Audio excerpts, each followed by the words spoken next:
Ang tagal ah. Ah, pababa na daw, lagpas ng 5 minutes, pinapalis na ako ng guard ah.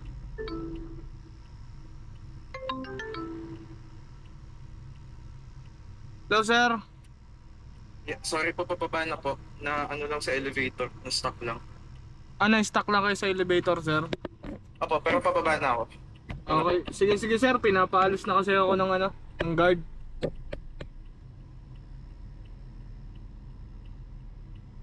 Pinapaalis na ako ng guard sir.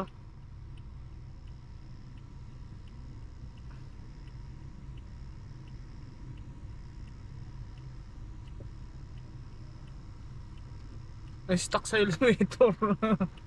Ang puta. Na-stuck daw sa elevator si sir. Stuck ng kamote. Bakit naipit ba yung ano?